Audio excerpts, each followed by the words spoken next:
Hello friends, मैं Deepak Kumar champ जी इसमें आप सबका स्वागत करता हूं। आज की इस वीडियो में हम लोग बात करने वाले हैं उन विद्यार्थियों के लिए जो 10th क्लास में पढ़ते हैं। ठीक है दोस्तों, और 10th क्लास का एक महत्वपूर्ण सब्जेक्ट है सोशल साइंस। उसका पार्ट 2 लेकर के आए हैं, है ना, पार्ट 2, जिसमें हम लोग 40 महत्वपूर्ण ऑब्जेक्टिव प्रश्नों के बारे में बात करेंगे, टॉप 5 शॉर्ट सब्जेक्टिव प्रश्नों के बारे में बात करेंगे और 3 लॉन्ग सब्जेक्टिव प्रश्नों के बारे में बात करेंगे, है ना। और जो आपका 5 और 3 जो लॉन्ग और शॉर्ट है ना, इसका जवाब आपको लिख करके हमारी ये व्हाट्सअप नंबर है ना, इसके जरिए आपको भेजना है और टॉप 40 प्रश्नों को हम लोग यहाँ हल करेंगे। ठीक है दोस्तों, तो जो अभी तक मेरे चैनल से नहीं जुड़े हैं कृपया करके जुड़ जाएं और उन स्टूडेंट्सों के पास भेजें जो यानी घर बैठे हुए हैं। ठीक है, देखिए पहला क्वेश्चन इस प्रकार है। पहला क्वेश्चन है कि the history of the loss of Vietnam किसने लिखा। The history of the loss of Vietnam किसने लिखा, तो इसका राइट आंसर होगा फान बाओ चाओ। ठीक है, यानी कि हिंद चीन राष्ट्रवाद से क्वेश्चन है the history of the loss of Vietnam, यानी कि जब वियतनाम में जो एकता का अभाव हो गया था, है ना, वियतनाम में यानी कि फ्रांसीसियों ये सब का प्रभुत्व बढ़ रहा था, तब वियतनामियों ने, है ना, अपने यहाँ यानी कि राष्ट्रवाद को पनपाने के लिए, है ना, यानी कि कई तरह तरह के पुस्तकें लिखे हैं ना, और लोगों में एकता की भावना उत्पन्न की है। ठीक है, चलिए दूसरा क्वेश्चन है कि हनोई समझौता। हनोई समझौता कब हुआ था, तो हनोई समझौता कब हुआ था, इसका राइट आंसर होगा 1946। हनोई वियतनाम की राजधानी है। ठीक है, और वियतनाम की राजधानी हनोई में एक समझौता हुआ जो हनोई समझौता के नाम से जाना गया। चलिए क्वेश्चन नंबर 3 है कि विश्व का सबसे विशाल मंदिर अंकोरवाट का मंदिर का निर्माण कईवीं शताब्दी में हुआ था। इसका राइट आंसर होगा 12वीं शताब्दी। किसने बनवाया था, तो सूर्यवर्मन द्वितीय ने, सूर्यवर्मा द्वितीय ने बनवाया था, है ना, जो कंबोडिया में स्थित है। Question number 4। क्वेश्चन नंबर 4 है कि किस समझौते के तहत पूरे वियतनाम को 2 भागों में बांट दिया गया था। इसका राइट आंसर होगा जेनेवा समझौता। यह समझौता कब हुआ था, तो 1954 ईस्वी में। इस समझौते के तहत क्या हुआ था, तो वियतनाम को 2 वर्गों में बांट दिया गया, एक उत्तरी वियतनाम एक दक्षिणी वियतनाम। दक्षिणी वियतनाम में यानी कि जो अनाम का शासक जो बाउदाई था, तो वही आदमी, वही शासक बाउदाई को अमेरिकी समर्थित यानी पूंजीपतियों ने सपोर्ट करके वहां का शासक बना दिया था, है ना। उत्तरी वियतनाम में यानी कि साम्यवादियों का शासन रहा, दक्षिणी वियतनाम में पूंजीपतियों का शासन रहा। चलिए, तो जेनेवा समझौता 1954। क्वेश्चन नंबर 5 है कि नरोत्तम सिंहानुक कहाँ के शासक थे। नरोत्तम सिंहानुक कहाँ के शासक थे, इसका राइट आंसर होगा आपका कंबोडिया। क्वेश्चन नंबर 6 है चौरी चौरा हत्याकांड कब हुआ था। चौरी चौरा हत्याकांड कब हुआ था, तो 5 फरवरी 1922 में।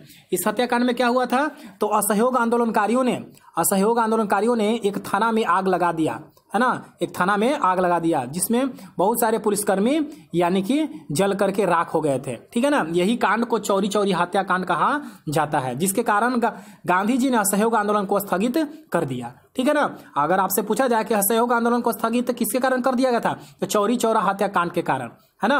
असहयोग आंदोलन कब शुरू हुआ था, तो 1920 में, आप इसे याद रखेंगे, है ना। 22 में बंद हो गया था, किसके कारण, चौरी चौरा हत्याकांड के कारण। क्वेश्चन नंबर 7 है कि पूर्ण स्वराज की मांग का प्रस्ताव कांग्रेस के किस अधिवेशन में पारित हुआ।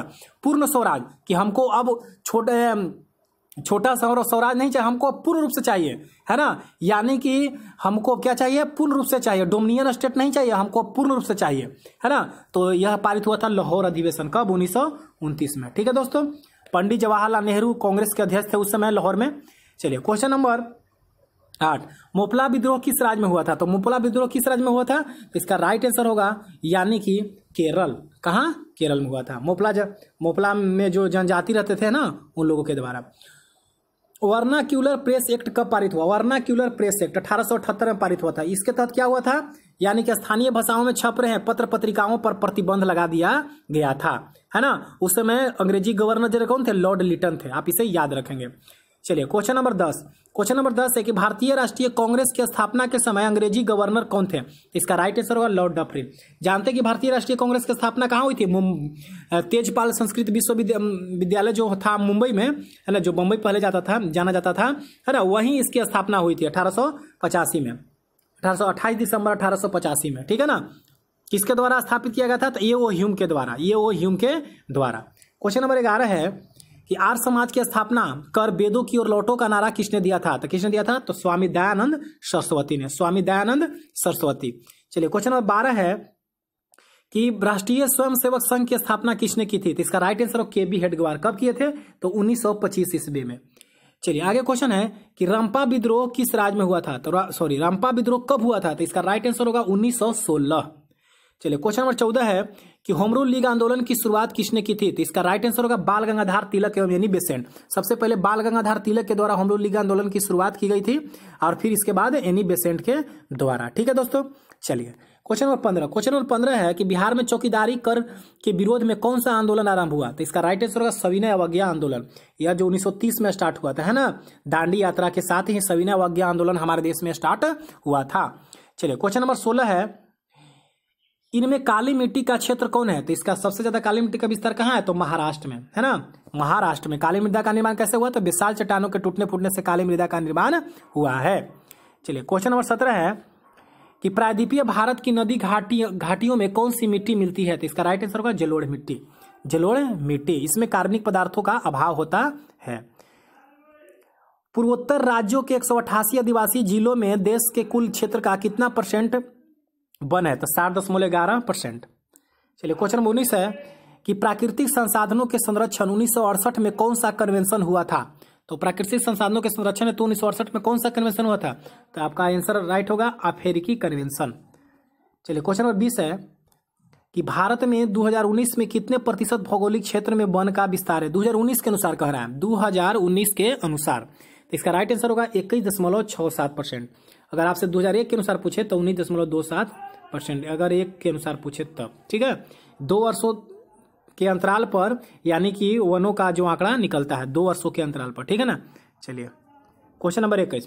क्वेश्चन नंबर 21 है कि 1951 से 1980 तक लगभग कितना वर्ग किलोमीटर वन क्षेत्र कृषि भूमि में परिवर्तित हो गया? इसका राइट आंसर होगा 26,200 वर्ग किलोमीटर वन क्षेत्र। आगे क्वेश्चन है कि वन्य जीव संरक्षण अधिनियम कब बना? तो वन्य जीव संरक्षण अधिनियम कब बना था? तो 1972 में, है ना। चलिए क्वेश्चन नंबर 23 है कि चरक का संबंध किस देश से था? तो इसका राइट आंसर होगा इंडिया, जो कनिष्क के दरबार में रहते थे, है ना। एक तरह से आयुर्वेद थे, है ना, चरक। क्वेश्चन नंबर 24 है कि भारत का प्रथम जैव मंडल आरक्षित क्षेत्र कौन है? तो इसका राइट आंसर होगा नीलगिरी जैव मंडल आरक्षित क्षेत्र। इसकी स्थापना कब हुई? तो 1986 में। चलिए क्वेश्चन नंबर 25 है कि कौन भारत का सबसे बड़ा लौह उत्पादक राज्य है? तो इसका राइट आंसर होगा कर्नाटक।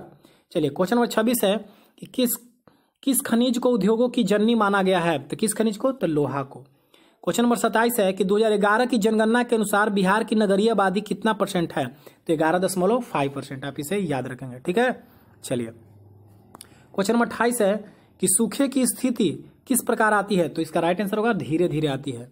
क्वेश्चन नंबर 29 है कि भारत में विनाशकारी चक्रवात कब आया था? तो इसका राइट आंसर होगा 1999 ही में कारगिल युद्ध हुआ था ना। अब विनाशकारी सुखाड़ आया था 1966, विनाशकारी सुनामी आया था 2004, विनाशकारी भूकंप आया था 1934, है ना। इसे आप याद रखेंगे। अगला क्वेश्चन है कि बिहार की पहली रेल लाइन थी, तो इसका नाम था ईस्ट इंडिया रेल मार्ग। ईस्ट इंडिया रेल मार्ग कब स्टार्ट हुआ था बिहार में? 1860-62 में। ठीक है ना। चलिए आगे है कि बोलोबिया में जन संघर्ष का मुख्य कारण क्या था? तो बोलोबिया में जन संघर्ष का मुख्य कारण क्या था? तो इसका राइट आंसर होगा पानी की कीमत में वृद्धि। पानी की कीमत में वृद्धि। बोलोबिया में जन संघर्ष क्यों हो गया था? तो पानी की कीमत में इतना रेट बढ़ गया ना, लोग खरीद नहीं सकते थे, है ना, जिसके कारण बोलोबिया में संघर्ष हो गया। लोगों सरकार के खिलाफ विरोध करने लगे, है ना। चलिए नेपाल में लोकतंत्र की वापसी कब हुई थी? इसका राइट आंसर होगा 2006। आगे है कि सूचना के अधिकार के लिए सर्वप्रथम कहां और कब आवाज उठाई गई थी? सूचना के अधिकार के लिए, आरटीआई के लिए, है ना। तो राजस्थान के भीम तहसील में 1990 में। मतलब सूचना के अधिकार सर्वप्रथम आवाज कहां उठाई गई? तो राजस्थान में। आगे है 34 क्वेश्चन है कि भारतीय लोकतंत्र में सत्ता के विरोध जन आक्रोश किस दशक में प्रारंभ हुआ? मतलब कि उस समय कांग्रेस की सरकार थी और जनता में काफी आक्रोश उत्पन्न हो गई थी। क्यों हो गई थी? क्योंकि उस समय कीमतों में काफी वृद्धि हो गई थी, है ना, वस्तुओं के कीमतों में काफी वृद्धि हो गई थी, जिसके कारण जनता में आक्रोश उत्पन्न हुआ, है ना। घुस यानी कि तरह तरह की समस्याएं आने लगी 1970 के दरमियान, है ना।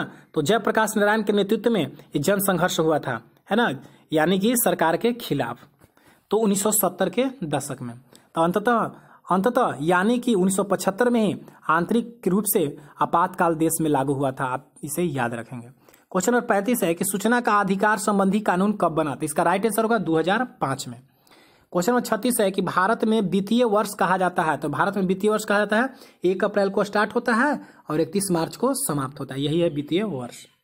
आगे है NSSO का पूरा नाम। NSSO जो गरीबी का आकलन करता है ना, राष्ट्रीय आय को आकलन में ये भी सपोर्ट करता है, ठीक है ना। तो NSSO का पूर्ण पद नेशनल सैंपल सर्वे ऑर्गेनाइजेशन, इसकी स्थापना 1950 में हुई थी। चलिए क्वेश्चन नंबर 38 है कि बिहार की अर्थव्यवस्था के प्राथमिक क्षेत्र का मुख्य अंग क्या है। तो अर्थव्यवस्था के प्राथमिक क्षेत्र का मुख्य अंग है कृषि। चलिए आगे क्वेश्चन है कि आय तथा उपभोग का अंतर क्या कहलाता है। तो आय तथा उपभोग का अंतर क्या कहलाता है। तो बचत, आय और उपभोग, जितना इनकम है उतना खर्च किए और जो बच गया आपका बचत हो गया, है ना। साख का मुख्य आधार क्या है। तो साख का मुख्य आधार है आपका विश्वास, है ना। साख कैसे बनेगा, आप विश्वास है ना, यानी कि विश्वासी रहेंगे तब ना आप किसी का लिए और लौटा दिए तो आपका समझिए कि साख मजबूत हो रहा है ना। चलिए अब हम लोग 5 शॉर्ट क्वेश्चंस के बारे में देखेंगे। आज 5 शॉर्ट क्वेश्चन जो आपके सामने प्रस्तुत किए हैं और इसका जवाब लिख करके हमारे व्हाट्सएप नंबर के जरिए आपको भेज देना है, ठीक है दोस्तों। चलिए क्वेश्चन नंबर है पहला कि रूसी क्रांति के किन्हीं 2 कारणों का वर्णन करें। सभी भी प्रश्न है। दूसरा है एक तरफा अनुबंध व्यवस्था, यहाँ एक तूफान लिखा गया है, सॉरी एक तरफा लिख लीजिएगा। एक तरफा अनुबंध व्यवस्था, एक तरफा अनुबंध व्यवस्था क्या थी। तीसरा क्वेश्चन है कि अंतर्राज्यीय जल विवाद का क्या कारण है। चौथा है वन विनाश के मुख्य कारण को लिखे। पांचवा है सत्ता की सत्ताधारी से आप क्या समझते हैं। और इसी में एक और क्वेश्चन है कि राष्ट्रीय आय की गणना में होने वाली कठिनाइयों का वर्णन करें, है ना। अगर आपको दिक्कत हो रहा है तो इसे स्क्रीनशॉट ले लीजिएगा और इसका जवाब आपको लिख लेना है ना। शॉर्ट क्वेश्चन है। 3 दीर्घ देखते हैं, 3 गो दीर्घ क्वेश्चन है। क्वेश्चन है कि राष्ट्रीय आय की परिभाषा दे और इसकी गणना की प्रमुख विधि कौन कौन से है। दूसरा क्वेश्चन है कि असहयोग आंदोलन का प्रथम जन आंदोलन था कैसे, इसके बारे में आपको लिखना है। तीसरा क्वेश्चन है कि जल संरक्षण से आप क्या समझते हैं, इसके क्या क्या उपाय है, इसके बारे में आपको लिख के लाना है, ठीक है दोस्तों। ये क्वेश्चन को आप स्क्रीनशॉट ले सकते हैं। और जो अभी तक मेरे चैनल को सब्सक्राइब नहीं किए हैं कृपया करके कर लेंगे और लाइक कमेंट जरूर करेंगे, ठीक है दोस्तों, है ना। यदि आप कमेंट करेंगे तो हम भी मोटिवेट होंगे और अच्छे से अच्छे प्रश्नों को आपके सामने प्रस्तुत करेंगे, ठीक है दोस्तों। यदि आप इस सीरीज से जुड़े रहेंगे तो आपका जरूर से जरूर आपका 80 में 75 पार जरूर आएगा वहां, है ना, नंबर, ठीक है दोस्तों। धन्यवाद।